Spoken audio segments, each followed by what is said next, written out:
Sir, सबसे पहले तो मैं अपनी स्पीच में कहूंगा कि आप लोगों ने घबराना बिल्कुल नहीं है। बस घबराना नहीं, मेरी तकरीर सुनिएगा, बातचीत जो मैं करूं। सर, प्राइवेटाइजेशन हमेशा से एक अहम इशू रहा। मुख्तलिफ औकात में इस पर सरासिल गुफ्तगू भी होती रही और होती भी रहेगी। लेकिन मौजूदा हालात में और गुजरे हुए इन 2 सालों में जब हम इस प्राइवेटाइजेशन को देखते हैं तो ये प्राइवेटाइजेशन टोटल चेंज एंड तब्दील प्राइवेटाइजेशन नजर आती है।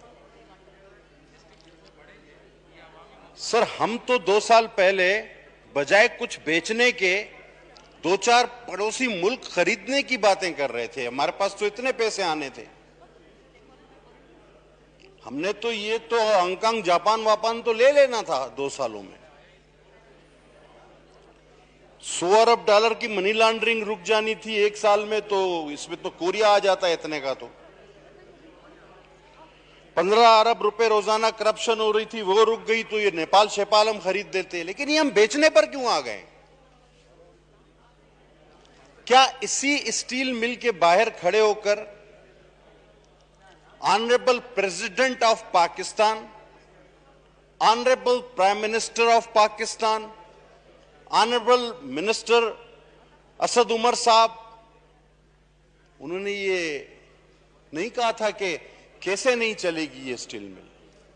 हर हाल में चलेगी, हर तरह चलेगी, और अगर इसको प्राइवेटाइज किया गया तो हम आपके साथ खड़े होंगे। जमाना वो आ गया है कि वीडियोस अब एक ऐसा मसला बन गया है जनाब आली कि कुछ छुपा ही नहीं छुपता।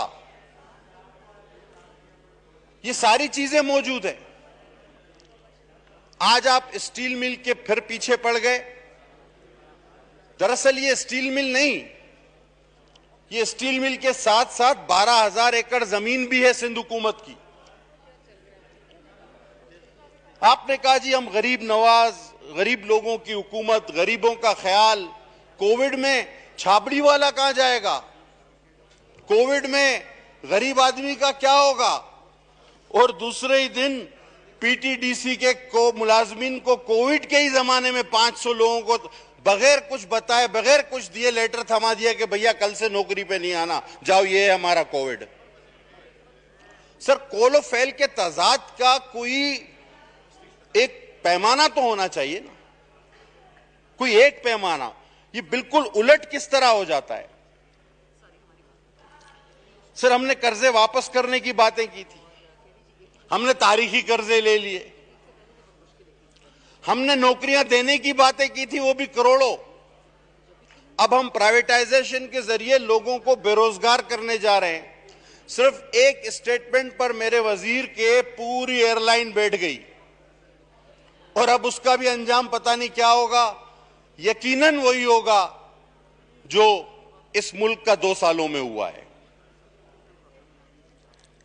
अब पीटीडीसी के भी सयाह गाह हैं सर काफी, और उनके जो वजीर हैं माशाल्लाह, उनकी ईमानदारी और उनकी शोहरत पे सबको इतना भरोसा है कि रोजवेलेट होटल से लेकर पीटीडीसी की सयाह गाहों को सबको खतरा लाहक है सर, सबको, सब चीजों को। ये मैं एडवांस में आपको बता रहा हूं। जनाब आली, इश्यूज पर जब हम बात करते हैं तो हमें उसका जवाब नहीं मिलता। आपके सामने महंगाई पर बात हुई, प्राइवेटाइजेशन जैसे एक अहम चीज है उस पर बात हुई। अभी भी मेरे मौजूद रुकन ने एक तकरीर फरमाई जिसमें उन्होंने प्राइवेटाइजेशन पे कम बात की और हस्ब इख्तलाफ की जमातों के कायदीन को ज्यादा बुरा भला कहा। अगर ये ट्रेंड आप चलाएंगे तो सर फिर इसका हुकूमत को नुकसान होगा, अपोजिशन को बहुत कम, बल्कि नहीं होगा। आप लोगों ने कोशिश की कि हर चीज को फोकस किया जाए। मसला यहां पाकिस्तान का, FATF का, आलमी बरादरी का हो, लेकिन आप कहते हैं कि जी वो कराची में देखो क्या हो रहा है। हर चीज को आप कराची से जोड़ रहे हैं, सिंध से जोड़ रहे हैं, उसकी कारकर्दगी से कीड़े निकाल रहे हैं। मेरे भाई, ये पाकिस्तान की कौमी असेंबली है। मैं सर आज भी देख रहा हूं कि 10 साल की रिकॉर्ड बारिश कराची में हुई, 10 साल के बाद 86 मिलीमीटर, और पूरे पाकिस्तान में हुई।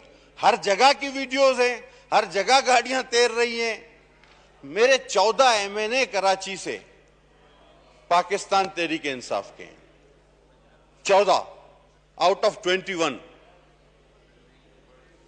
उनको 15-15 करोड़ रुपए भी आपने दिए। आपके 4 इत्तेहादी MQM के भी हैं, उनको भी आपने 15-15 करोड़ दिए। चले हम 3 पीपल्स पार्टी वालों को ना दिए,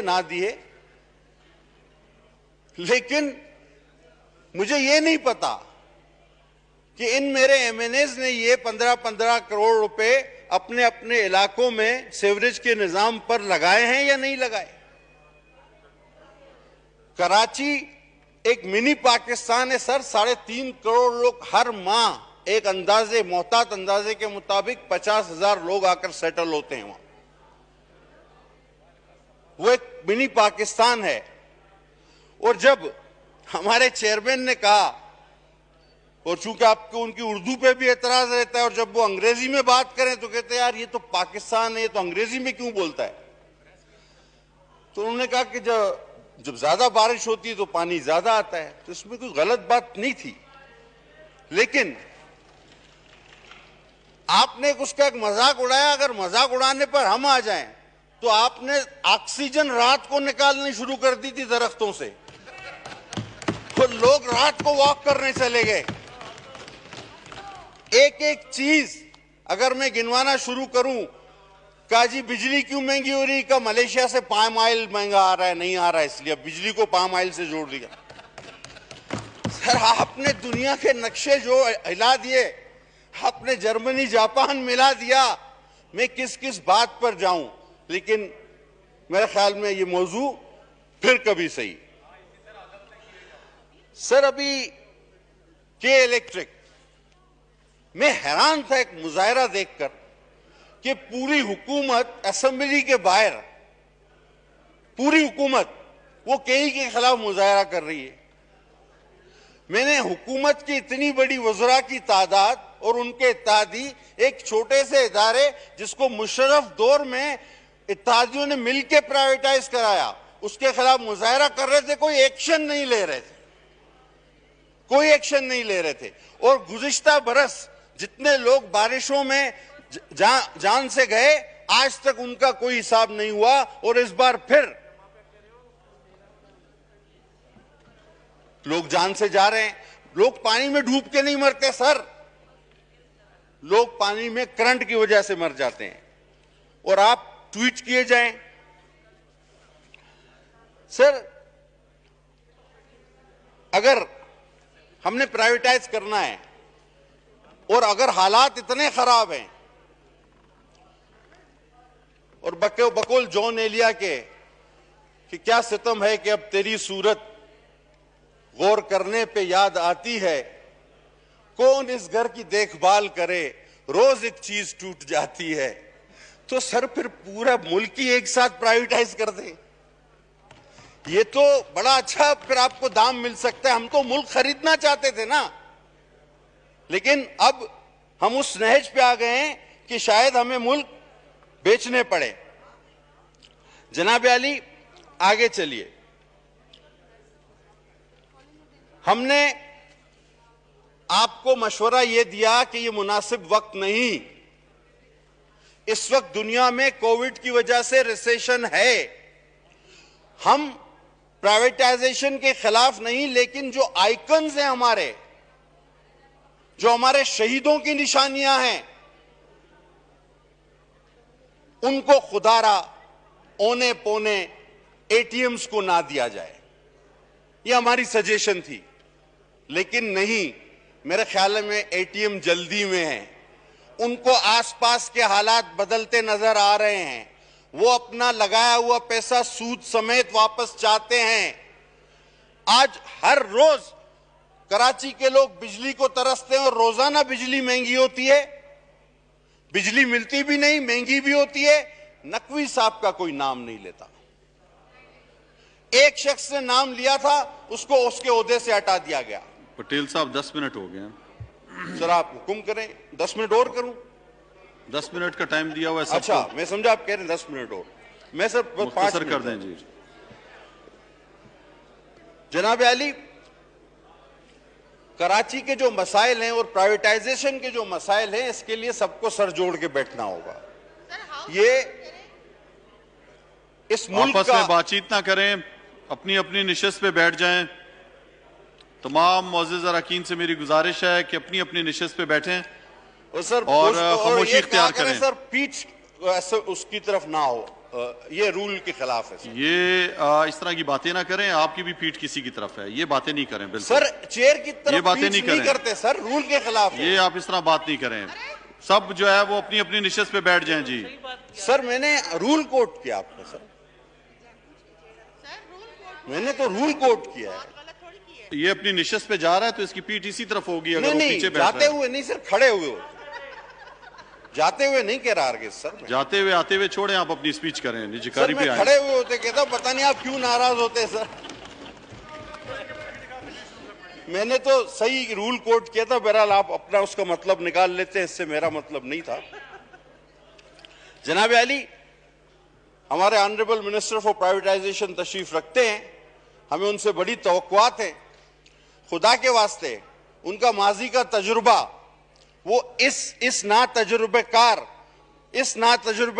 जो रिजीम आई है, जिसने मुल्क का पट्टा बिठा दिया है, जिसमें आटा, चीनी, दाल, पेट्रोल सब गायब कर दिया, गरीब को बेरोजगार कर दिया है, अपना वो तजुर्बा इन ना तजुर्बेकार, ना अहल, ना लायक लोगों के साथ मिलकर अपनी प्राइवेटाइजेशन, इस तरह की प्राइवेटाइजेशन करके अपने भी सियासी कैरियर को दांव पे न लगाएं। सही जी, शुक्रिया जी, शुक्रिया जी बहुत जी। जनाब रियाज फतेहाना साहब, बाद में आप सबको पॉइंट ऑफ ऑर्डर भी मिलेगा जी, पहले इस पे निजकारी पे बहस कर लें फिर। शुक्रिया जनाबे डिप्टी स्पीकर।